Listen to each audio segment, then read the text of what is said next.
আসসালামু আলাইকুম প্রিয় শিক্ষার্থীরা, আশা করি তোমরা সবাই ভালো আছো। আলহামদুলিল্লাহ আমিও ভালো আছি।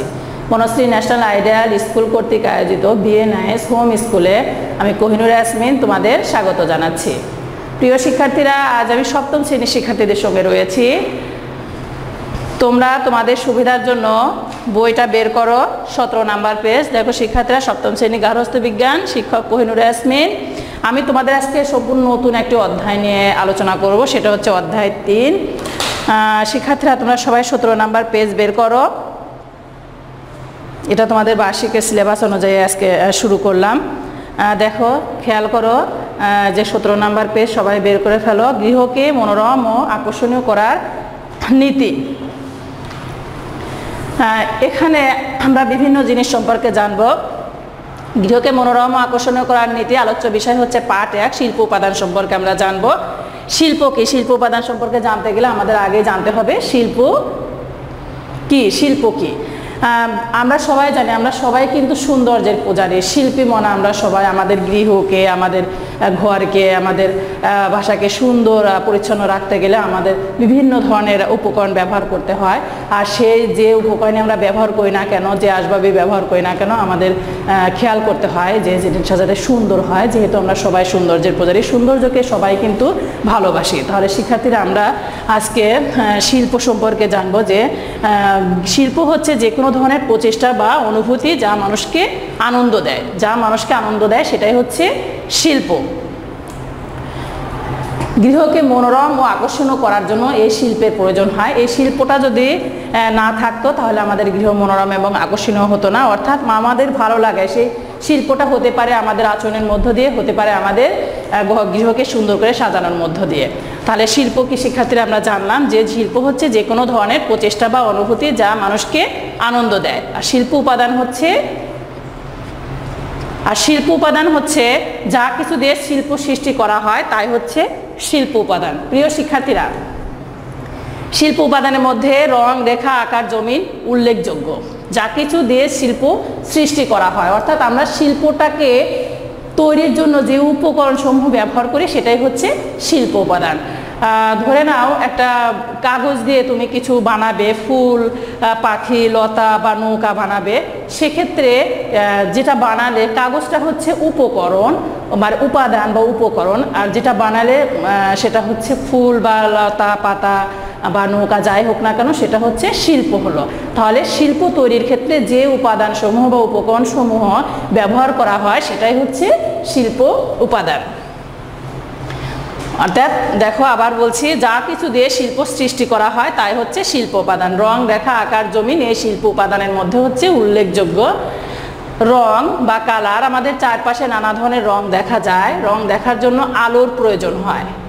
রং প্রধানত 3 প্রকার। রং দেখার জন্য কিন্তু আলোর প্রয়োজন হয়। আমরা যে রঙই ব্যবহার করি না কেন, প্রকৃতিতে যে রঙই থাকুক না কেন, বা আমরা যে রঙের সৃষ্টি করি না কেন, সেই রং আমরা দেখতেই পেতাম না যদি না আলো থাকতো। আলো আছে বলে আমরা বিভিন্ন রঙের পার্থক্য বুঝতে পারি, প্রভাবটা অনুভব করতে পারি। আলো আছে বলে, আলো ছাড়া কিন্তু আমরা কোনো রঙই দেখতে পারতাম না।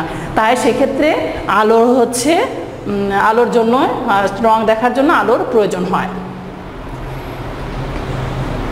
এই রং বা কালার হচ্ছে 3 প্রকার, যেমন মাধ্যমিক রং, প্রাথমিক রং, মাধ্যমিক রং, সংমিশ্রিত রং। শিক্ষার্থীরা খেয়াল করো, প্রাথমিক রং হচ্ছে বা প্রাইমারি কালার, যে রং অন্য কোনো রং থেকে তৈরি করা যায় না তাই হচ্ছে প্রাথমিক রং। অর্থাৎ লাল, নীল, হলুদ। তোমাদের বইতে আছে, দেখো এখানে আমি একটু রঙের ছোঁয়া দিয়েছি যাতে বোঝা যায়।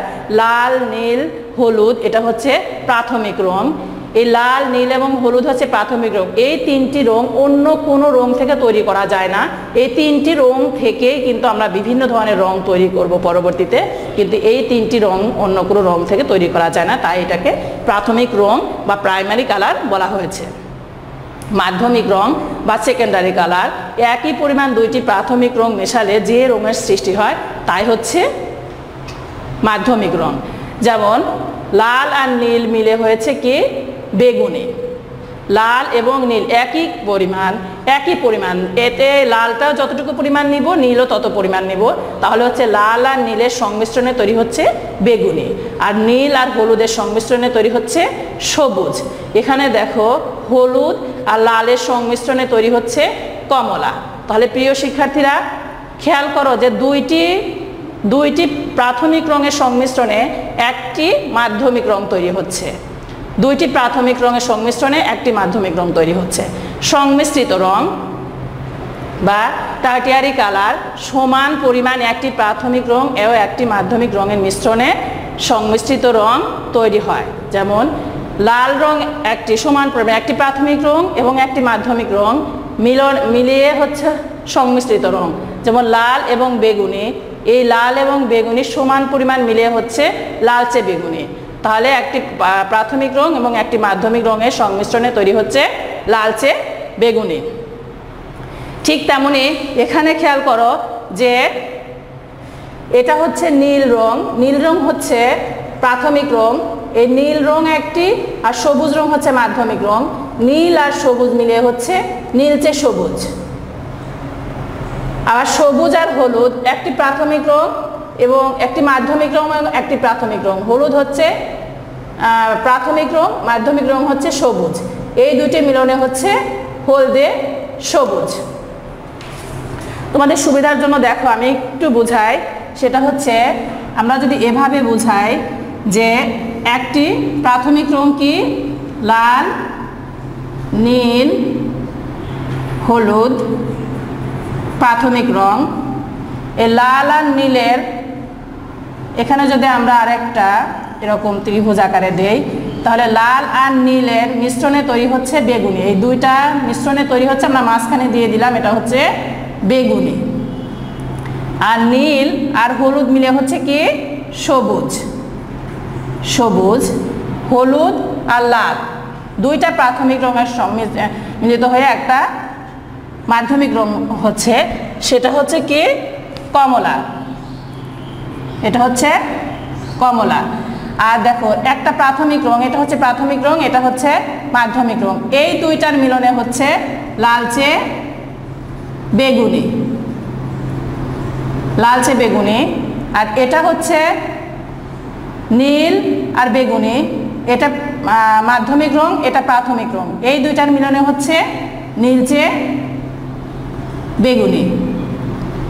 প্রিয় শিক্ষার্থীরা এভাবে আমরা কিন্তু খেয়াল করতে পারি যে একটা মাধ্যমিক, এটা হচ্ছে মাধ্যমিক রং আর এটা হচ্ছে প্রাথমিক রং, তাহলে এই দুইটার মিলনে হচ্ছে লালচে কমলা। লালচে কমলা, এভাবে আমরা কালারগুলো দেখাতে পারি, বা যাতে আমরা ভুলে না যাই এভাবে আমরা হিসাব করলে হয়ে যায়। যেমন এই যে এখানে হচ্ছে বর্ণচক্র, আর এই 12টা কালার, এটা হচ্ছে 3টা কালার, প্রাথমিক রং হচ্ছে 3টি, মাধ্যমিক রং হচ্ছে 3টি, এই হচ্ছে 6টি, আর এই সংমিশ্রিত রং হচ্ছে 6টি, মোট 12টি। এই 12টি রং চক্রাকারে সাজানোকেই হচ্ছে বর্ণচক্র বলে। আমরা যদি বলি বর্ণচক্র কাকে বলে, 12টি রং চক্রাকারে সাজিয়ে বর্ণচক্র তৈরি করা হয়। বর্ণচক্র দিয়ে প্রাথমিক, মাধ্যমিক ও সংমিশ্রিত রঙের বৈশিষ্ট্য বোঝা যায়। গৃহের আসবাবপত্রের রং, দেয়াল ও অন্যান্য উপকরণের রং বর্ণচক্রের মাধ্যমে নির্বাচন করা যায়।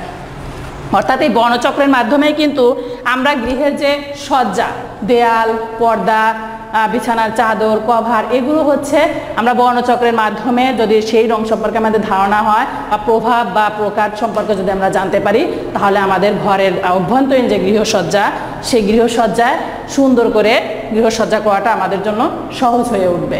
তাই এই বর্ণচক্রের মাধ্যমে কিন্তু এই রঙের বিভিন্ন ধরনের গৃহসজ্জার রং নির্বাচন করা হয়। রঙের প্রভাব, রঙের আবার বিভিন্ন প্রভাব রয়েছে। মেয়েরা দেখো উষ্ণ রং, উষ্ণ রং হচ্ছে উষ্ণ রং, তোমরা দেখো বই বের করো, 58 নম্বর পেজ বের করো বইতে, দেখো উষ্ণ রং। রঙের বিভিন্ন ধরনের এক এক রং আমাদের মনে এক এক ধরনের অনুভূতি জাগায়। এক এক ধরনের রং, লাল, নীল, হলুদ, সবুজ, কমলা, বিভিন্ন ধরনের রং কিন্তু আমাদের মধ্যে বিভিন্ন রকমের অনুভূতি জাগায়। আমাদের এই অনুভূতি জাগানোর জন্য রঙের প্রয়োজন হয়। বর্ণচক্রের উজ্জ্বল রঙগুলোকে সাধারণত আমরা উষ্ণ রং বলি, এবং যেগুলো হচ্ছে শীতল রং বা ঠান্ডা রঙগুলোকে আমরা শীতল রং বলি, হালকা রঙগুলোকে আমরা শীতল রং বলি, আর উষ্ণ রং হচ্ছে উজ্জ্বল রঙগুলোকে আমরা উষ্ণ রং বলি, যেমন লাল, হলুদ, কমলা এগুলো সাধারণত উজ্জ্বল রং। এগুলো আমাদের কি করে, আমাদের ঘরে গরম ভাব আনে, যেমন হচ্ছে উষ্ণ রং ব্যবহারে পরিবেশে গরম ভাব আনে, এবং নৈকট্য মানে হচ্ছে দূরের বস্তুকে কাছে নিয়ে আসে এবং আকৃতি ছোট মনে হয়, ঘরের আকৃতিকে সাধারণত ছোট মনে হয়। তাহলে উষ্ণ রং হচ্ছে লাল, হলুদ, কমলা এগুলো আমাদের কিন্তু বিভিন্ন ধরনের অনুভূতি জাগায়। এই যে গরম অনুভূতি, উষ্ণ রং ব্যবহার করার জন্য যে গরম লাগবে তা নয়, আমাদের মনে একটা অনুভূতি জাগায়, সেটা হচ্ছে গরম ভাব অনুভূত হয়, দূরের বস্তুকে সাধারণত নিকটে আসে এবং বড় ঘরকে সাধারণত আকারে ছোট মনে হয়। শীতল রং হচ্ছে যেগুলো হালকা রং, সেগুলোকে আমরা শীতল বা ঠান্ডা বা শান্ত অনুভূতি দেয়, সেজন্য হচ্ছে এগুলোকে শীতল রং বলা হয়। নীল, নীলচে সবুজ এগুলো আমাদের ঘরকে কি করে, ঠান্ডা রাখে এবং দূরের বস্তুকে, কাছের বস্তুকে দূরে নিয়ে যায়। শীতল বা হালকা রঙের ব্যবহারে ঘরকে বড় দেখায়। শিক্ষার্থীরা, যে ঘরটা সাধারণত ছোট আকারে ছোট, সেই ঘরে যদি আমরা হালকা কালারের পর্দা, বিছানার চাদর সবকিছু যদি ব্যবহার করি, তাহলে দেখা যাবে যে ঘরটাকে অধিকতর বড় দেখায়। আর যদি ঘরে ছোট রুমে যদি লাল, হলুদ, কমলা এ ধরনের কালারের পর্দা এবং বিছানার চাদর বেশি ব্যবহার করি, রুমগুলোকে অবশ্যই ছোট মনে হবে এবং আমাদের মনে হচ্ছে গরম ভাব অনুভূত হবে। তাই আমরা সাধারণত রং ব্যবহারের ক্ষেত্রে, ঘরের সৌন্দর্য বর্ধনের ক্ষেত্রে এই রঙের বৈশিষ্ট্য এবং প্রভাব সম্পর্কে জানাটা খুব দরকার। আরও রঙের যে বৈশিষ্ট্য রয়েছে শিল্প উপাদানে, সেটা হচ্ছে রেখা, আকার ও জমিন। প্রিয় শিক্ষার্থীরা, রেখা একটি অন্যতম শিল্প উপাদান। তোমাদের বইটা বের করো, বইতে দেখো রেখা রয়েছে, 19 নাম্বার পেজ বের করো, দেখো এখানে রেখা রয়েছে। রেখা হচ্ছে অন্যতম শিল্প উপাদান। কোনো গতিশীল বিন্দুকে রেখা বলা হয়, অর্থাৎ গতিশীল বিন্দু এটা একটা পয়েন্ট দিলাম, এটাকে আমরা যত চলমান বা গতিশীল করব তখন এটা রেখার সৃষ্টি হয়। এটাকে যদি এভাবেই রেখে দেয় তাহলে কিন্তু রেখার সৃষ্টি হয় না, এটাকে গতিশীল করছি তারপরে রেখার সৃষ্টি হয়। সেজন্য এখানে বলা হয়েছে কোনো গতিশীল বস্তুকে বিন্দুকে রেখা বলা হয়, কোনো গতিশীল বিন্দুকে রেখা বলা হয়। সরু, মোটা, চিকুন, দৈর্ঘ্যের যে কোনো ধরনের প্রতিটি রেখায় পৃথক পৃথক ভাব উপস্থাপন। রেখা বিভিন্ন ধরনের হয়, যেমন সরু হতে পারে, চিকন হতে পারে, কৌণিক, মোটা, জিগজ্যাগ এই ধরনের রেখা। প্রত্যেকটি রেখায় বিভিন্ন ধরনের বৈশিষ্ট্য ফুটে ওঠে, প্রত্যেকটা আলাদা আলাদা পৃথক পৃথক ভাব ফুটে ওঠে। যেমন শিক্ষার্থীরা খেয়াল করে, এখানে আছে বক্ররেখা, লম্ব রেখা, আড়াআড়ি রেখা, কৌণিক রেখা, জিগজ্যাগ রেখা। এই বক্ররেখা যেমন হচ্ছে যে ভাব এনেছে, লম্ব রেখা নিশ্চয়ই অন্যরকম ভাব এনেছে, এটাকে লম্বা দেখাচ্ছে। আড়াআড়ি রেখা অন্যরকম ভাব ফুটে উঠেছে। তাহলে লম্ব রেখা আপাত দৃষ্টিতে উচ্চতাকে বাড়িয়ে দিচ্ছে, লম্ব রেখা মানে উচ্চতাটাকে বাড়ানোর জন্য। ঠিক আড়াআড়ি রেখা হচ্ছে জায়গাটিকে আরো প্রশস্ত বা মোটা মনে হচ্ছে, এই জন্য আড়াআড়ি রেখা। কৌণিক রেখা হচ্ছে নকশাটির অতিরিক্ত সৌন্দর্য, নতুনত্ব ফুটে উঠেছে। জিগজ্যাগ রেখা অন্য রেখার থেকে বেশি গতিশীল বৈচিত্র্য আনতে সম্ভব। তাই আমরা বিভিন্ন ধরনের রেখা সম্পর্কে জানি। এখানে বিভিন্ন রেখার ছবি আঁকানোর চেষ্টা করেছি। দেখো বিভিন্ন রেখা কিন্তু বিভিন্ন ধরনের মনে কিন্তু আনন্দ দিচ্ছে, এক এক ধরনের ভিন্নতার সৃষ্টি করছে, মানে গতিশীলতা আনছে। এক জায়গায় কিন্তু থেমে নেই আমাদের চোখটা, তাহলে সেখানে হচ্ছে সরু, মোটা, দৈর্ঘ্যের যে কোনো আলাদা আলাদা বৈশিষ্ট্যের রেখাগুলো সাধারণত আলাদা আলাদা ভাব ফুটে ওঠে। আমরা গৃহে বিভিন্ন সময় এই রেখার ব্যবহার আমরা দেখতে পাই, যেমন আমাদের পর্দায়, বিছানার চাদর, বাড়ির বিভিন্ন ধরনের আসবাবপত্রে আমরা এই ধরনের রেখার ব্যবহার দেখতে পাই। আকার কোনো কিছু সামগ্রিক গঠনকে আকার বলে, কোনো কিছু সামগ্রিক গঠনকে আকার বলে। আকার দুই ধরনের হয়, মুক্ত আকার এবং জ্যামিতিক আকার। মুক্ত আকার সাধারণত হচ্ছে সেই আকার যেটা জ্যামিতিক আকার নয়, বাইরে প্রকৃতি প্রদত্ত যে আকারগুলো, যে সৃষ্টিগুলো, সেগুলোকে সাধারণত আমরা মুক্ত আকার বলছি। যেমন গাছ, লতা, পাতা, ফুল, পাখি, এগুলো হচ্ছে মানুষ, যেমন প্রকৃতি প্রদত্ত। এই মানুষ আমাদের এক একজনের গঠন কিন্তু এক এক রকম, মানে আকার এক এক রকম। কিছু গাছ আছে লম্বা, কিছু গাছ ছোট, কিছু গাছ মোটা, কিছু গাছ বক্র। ঠিক এগুলোকে হচ্ছে আমরা বলছি মুক্ত আকার। যেগুলো হচ্ছে মানুষ তৈরি করতে পারে না সেগুলো হচ্ছে মুক্ত আকার। সাধারণত এই দেখো গাছের আকার, গাছের পাতা, এক এক পাতা কিন্তু এক এক রকমের, এক এক গাছের পাতা এক এক রকমের। আম গাছের পাতা একরকম, বট গাছের পাতা একরকম, কলা গাছের পাতা একরকম, বিভিন্ন ধরনের পাতা ফুল এক একটা এক এক রকম, এটা হচ্ছে মুক্ত আকার। ঠিক তেমনি জ্যামিতিক আকার হচ্ছে যে আকার সাধারণত আমরা নিজেরা তৈরি করি অঙ্ক করার ক্ষেত্রে, তোমাদের জ্যামিতি উপপাদ্য এগুলো করার ক্ষেত্রে যে আকার সমূহ ব্যবহার করো সেগুলো হচ্ছে জ্যামিতিক আকার। এই আকার সাধারণত বিভিন্ন ধরনের কোনো বস্তুকে কাজের উপযোগী করে তোলার জন্য আকার তৈরির প্রয়োজন হয়। চারকোনা, গোল, ডিম্বাকৃতি হয়ে ওঠে। আকারের মাধ্যমে আমরা আমাদের বিভিন্ন ধরনের গৃহ সামগ্রী বা বস্তুকে গ্রহণযোগ্যতা দেয়। আকার যদি সঠিক না হয় তাহলে সেই আকারের কোনো মূল্য, সেই জিনিসের কোনো মূল্য থাকে না, আরামদায়ক হয় না এবং সেটা ব্যবহার অনুপযোগী হয়ে পড়ে। এই যে এই বোর্ডটা দেখছো এটাও একটা আকার, তারপরে ঘড়ি, রুমে এটাও একটা বৃত্ত আকার, আর ত্রিভুজ, চতুর্ভুজ বিভিন্ন ধরনের আকার রয়েছে। তোমরা যে পড়ার টেবিলে বসে এখন ক্লাস করছো বা বেঞ্চে, এটারও একটা আকার থাকে। আকার নির্ধারণ করে সেটা তৈরি করা হয়। সেই আকারটা যদি সঠিক পরিমাণে না হয় বা সঠিক পরিমাপ অনুযায়ী না হয় তাহলে সেটা কিন্তু অযোগ্য হয়ে যায়, সেটা ব্যবহার উপযোগী হয় না। চেয়ারের আকারটা যদি সঠিক না হয় তাহলে কিন্তু আমাদের বসতে অসুবিধা হয়। টেবিলটা যদি সঠিক আকার দ্বারা যদি সেটা তৈরি করা না হয় তাহলেও কিন্তু বসা অসুবিধা হয়। বা এই জন্য প্রত্যেকটা জিনিস তৈরি বা ব্যবহার উপযোগী করার জন্য বিভিন্ন ধরনের আকারের প্রয়োজন হয়। সেই আকারসমূহ হচ্ছে তৈরি করার জন্য আমরা বিভিন্ন ধরনের আকারের ব্যবহার করে এই আকারের মাধ্যমে বৈচিত্র্য আনা যায়। যেমন খাবার টেবিলে কখনো চারকোনা, কখনো ত্রিভুজ, কখনো ডিম্বাকৃতির, কখনো বৃত্ত আকার আমরা দেখতে পাই। প্রত্যেকটা পরিবারের সদস্যদের যার যার রুচি অনুযায়ী পরিবারে আসবাবপত্রের মধ্যে বৈচিত্র্য আনার জন্য, গৃহের সৌন্দর্য বর্ধনের জন্য বিভিন্ন ধরনের আকার ব্যবহার করা হয়ে থাকে। জমিন, শিক্ষার্থীরা খেয়াল করো, জমিন তোমরা 20 নাম্বার পেজ বের করো। এখানে জমিন সকল বস্তুর উপরিভাগের নিজস্ব বৈশিষ্ট্যকে জমিন বলে, অর্থাৎ বস্তুর উপরিভাগের বৈশিষ্ট্যকে জমিন বলে। কোনো বস্তু, সেই বস্তু দেখো ফ্লোর, মেঝে, এটার যে উপরিভাগ এটা হচ্ছে জমিন। এটা খসখসে, উঁচু না চকচকে না মসৃণ সেটার উপর নির্ভর করে। এই যে টেবিল, এই টেবিলটা এটার উপরিভাগে সেটা হচ্ছে জমিন। আমি যে হাতটা স্পর্শ করেছি, এই হাতের আমার যে উপরিভাগ সেটা হচ্ছে স্কিন বা ত্বক যেটা আমরা বলছি, সেটা কিন্তু আমরা জমিন। এই যে এটা বোর্ড, এই বোর্ডে যে আমরা হাত দিয়েছি এটা জমিন কেমন, এটা উঁচু নিচু মসৃণ না খসখসে, এটা হচ্ছে নির্ভর করে জমিন। এটা যেমন মসৃণ জমিন, ঠিক তেমন পর্দার কভার দেখো চকচকে জমিনের আছে বা খসখসে হয়। সোফার উপরে হাত দিয়ে দেখো সোফার কভারটা, সেটা কি ধরনের জমিন, মসৃণ না খসখসে না চকচকে, এই ধরনের জমিন। বিছানার চাদর সাধারণত মসৃণ জমিনেরই হয়ে থাকে। এই যে জমিন, এই যে আমাদের এটা হচ্ছে বইয়ের জমিনটাও দেখো কি সুন্দর মসৃণ। তাহলে এই জমিন অর্থাৎ বস্তুর উপরিভাগের বৈশিষ্ট্যকে সাধারণত আমরা জমিন বলি। জমিন আমরা আমাদের গৃহে বিভিন্ন ধরনের জমিন আমরা লক্ষ্য করতে পারি, যেমন পর্দার কভার, পর্দার কাপড়, সোফার কভার, বিছানার চাদর, তারপরে হচ্ছে আমরা যে পোশাক পরিধান করি সেটাতেও আমরা জমিনের ব্যবহার দেখি। চেয়ার, টেবিল, বিভিন্ন ক্ষেত্রে আমরা জমিনের ব্যবহার স্পর্শ করতে পারি। ফ্লোর বিভিন্ন সময় বিভিন্ন রকমের হয়। ঠিক তেমনই বিভিন্ন ধরনের জমিন আছে। ঠান্ডা কিছু কিছু জমিন আমাদের গৃহে বৈচিত্র্য আনে, যেমন হচ্ছে কোনোটি উঁচু কোনোটি নিচু হয়ে থাকে। চোখে স্পর্শ করে জমিন সৃষ্টির অন্যতম একটি উপাদান, শিল্প সৃষ্টির অন্যতম একটি উপাদান হচ্ছে জমিন। ঠান্ডা ও গরম পরিবেশ সৃষ্টির জন্য বড় জমিন ভূমিকা পালন করে।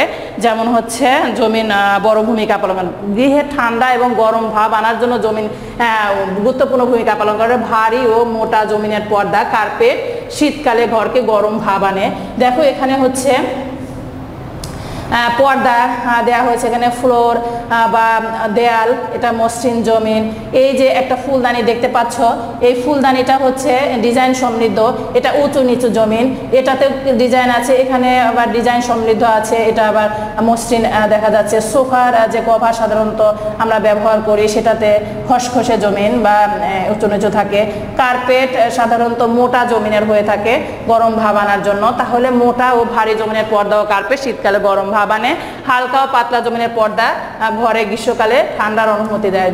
শীত প্রধান দেশে বা আমাদের যখন শীতকালে হয় তখন দেখা যায় যে আমাদের বললাম না অনুভূতির সৃষ্টি হয় আমাদের শীতকালে। যেমন ঘরে যদি আমরা কার্পেটটা ব্যবহার করি, মোটা পর্দার ব্যবহার করি, তাহলে কি ঘরে একটা গরম ভাব অনুভূত হয়, আমরা অনুভব করতে পারি যে গরম একটা ভাব অনুভব করতে পারছি।